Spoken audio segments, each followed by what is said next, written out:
After the UCC settlement agreement took place in 2002, businesses now had two options to obtaining barcodes to their products: renting from GS1 or buying barcodes that fell into this massive pool of buyer-owned barcodes prior to 2002. When looking at these two options, there are no functional differences. Retail barcode standards have stayed the same since the beginning. UPCs and EANs still scan at retail point-of-sale systems all over the globe, whether it's UPC from 1973 or today. The common names UPC and EAN have been updated to GTIN, or Global Trade Item Number, for simplicity. But the barcode digits, images, and everything else has stayed the same through the decades. Today, you'll find that there are specific retailers that have partnered closely with GS1. These retailers have operating procedures that do not allow barcodes to be purchased from third parties. These retailers ensure your company name appears in GS1's registry system, making renting the only option to obtain barcodes for them. Unfortunately, once a company demands that you rent directly from GS1, you're limited to working only with GS1. And those restrictions come with barcode renting and other fees and costs that we'll get into later.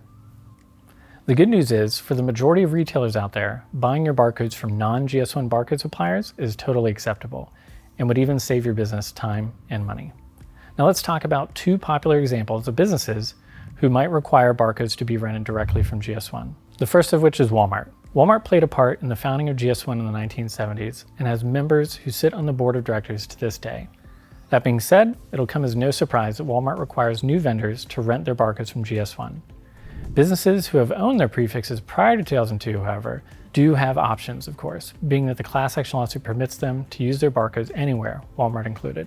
An interesting note is that Walmart's online division does not have this same requirement, as forcing all their online retailers to rent directly from GS1 could work to stifle their growth, being that GS1's pricing can be quite burdensome to many startups. Another extremely popular business that heavily utilized barcodes is none other than, you guessed it, Amazon. Amazon doesn't actually force businesses to use GS1 rented barcodes for the majority of the time. In fact, the vast majority of Amazon sellers can own and use their barcodes normally with no problem at all. The catch is that for businesses wanting to utilize Amazon's brand registry seller program, they'll need to rent from GS1 or get a G10 exemption. Now you may wonder, what other platforms and vendors require barcodes to be rented?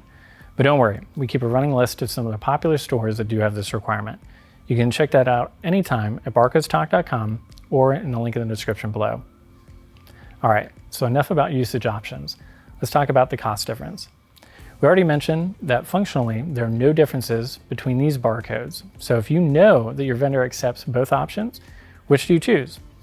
The answer is pretty straightforward. Choose the option that saves you time and money. Many customers searching for barcodes often notice the large difference in price between GS1 and other barcode providers. Some of these businesses don't even realize that they have the option to buy barcodes outright, thinking that since GS1 originated them, that must be the only viable option. But that's not entirely true. Remember the UCC settlement agreement?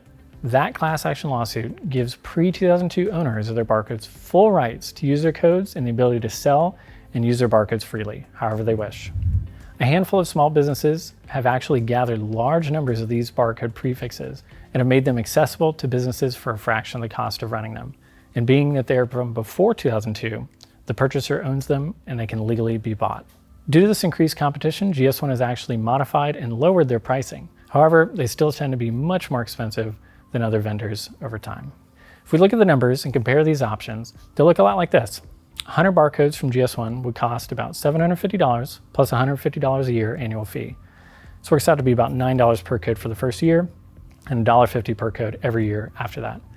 In contrast, if you purchase barcodes outright from a reputable third-party vendor, your cost for 100 codes would be just $45 once. That's less than half a dollar per code for life. Now, I think it's pretty clear which option you should choose.